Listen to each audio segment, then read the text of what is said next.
दोस्तों, ऐसे आईपीओस जो 2023 और 2024 के बीच में आए हैं, 2023 से लेकर 2024 के बीच में आने के बाद उनकी परफॉर्मेंस कैसी रही है, लिस्टिंग होने के बाद उनकी परफॉर्मेंस कैसी रही है और उन्होंने कैसा परफॉर्म किया है, उनके बेसिस पे हमने टॉप 10 शेयर्स निकाले हैं। और इन टॉप 10 शेयर्स को हम डिस्कस करेंगे कि ये टॉप 10 शेयर्स में से क्या कोई ऐसे शेयर्स हैं जो आपको लेने चाहिए या जो आपको अपने पोर्टफोलियो में शामिल करने चाहिए। तो बने रहिए मेरे इस वीडियो में।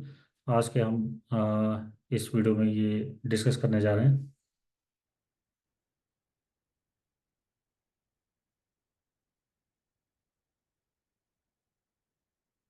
तो दोस्तों देखिए, यहाँ पे जो मैंने यहाँ पे टॉप 10 कंपनियां निकाली हुई हैं जो 2023 से 2024 के बीच में लिस्ट हुई हैं, और इनके डिफरेंट मैट्रिक्स जैसे P ratio, EPS, dividend yield, book value, face value, PB ratio और आरओई, करंट प्राइस और मार्केट कैप इनका क्या है। तो ये जो करंट प्राइस आपको दिख रहा है, ये लिस्टिंग के बाद का प्राइस है। ये अभी आप करंट प्राइस से कंपेयर मत करिएगा।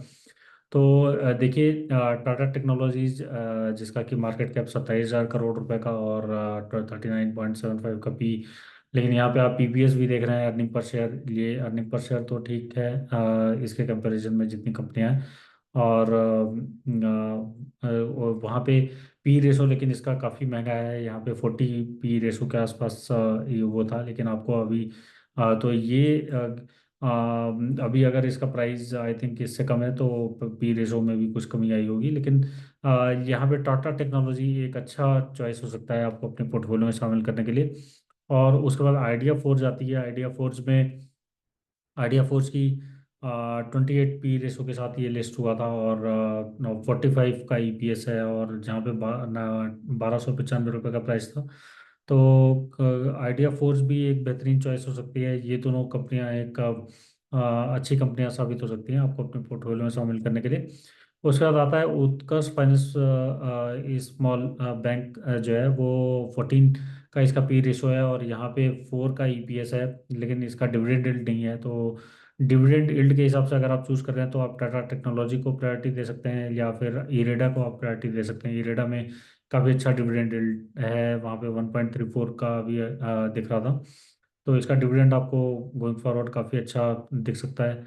और इरेडा का उसके हिसाब से पी भी काफ़ी सस्ता था जब ये लिस्ट हुई थी। लेकिन अभी तो इसका प्राइस काफ़ी ज़्यादा महंगा हो गया। आई थिंक 250 to 300 के बीच में इसका प्राइस होगा। तो उसके हिसाब से तो अभी आज का पी यहाँ पे महंगा हो गया होगा।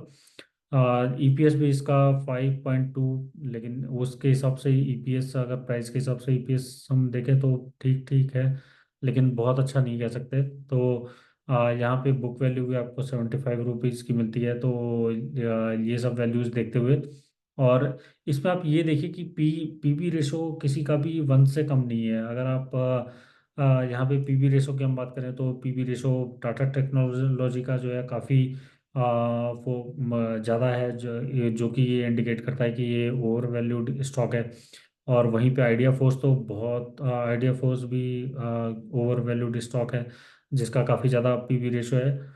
और यहाँ पे उत्कर्ष स्मॉल फाइनेंस बैंक जिसका हम देख सकते हैं कि पीबी रेशो काफ़ी कम है। तो ये एक फेयर वैल्यूएशन के आसपास हो सकता है आपको। ये उत्कर्ष स्मॉल फाइनेंस बैंक एक फेयर वैल्यूएशन के पास आपको मिल रहा है। और वहीं अगर हम देखें कि इरेडा का देख सकते हैं, तो इरेडा का भी 2.63। तो लिस्टिंग के हिसाब से इरेडा भी ठीक थी। तो इरेडा को आप कंसिडर कर सकते हैं अपने पोर्टफोलियो में शामिल करने के लिए। फिर हम नेटवर्क टेक्नोलॉजीज का देखें यहाँ पे, लेकिन पी रेशो इसका काफ़ी महंगा था।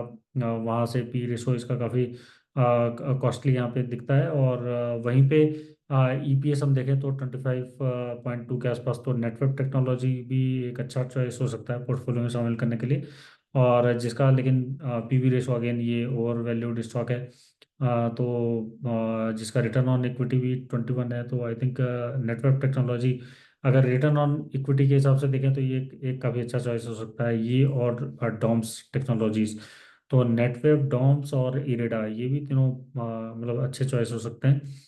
उसके बाद हम देखते हैं कि सायंट का, तो सायंट डीएलएम का भी 29.63 पी रेशो, और ईपीएस जो है 14.2।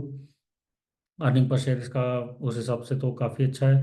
और यहाँ पे डिविडेंड यील्ड भी आपको मिलता है, फिर बुक वैल्यू भी इसकी 120 है।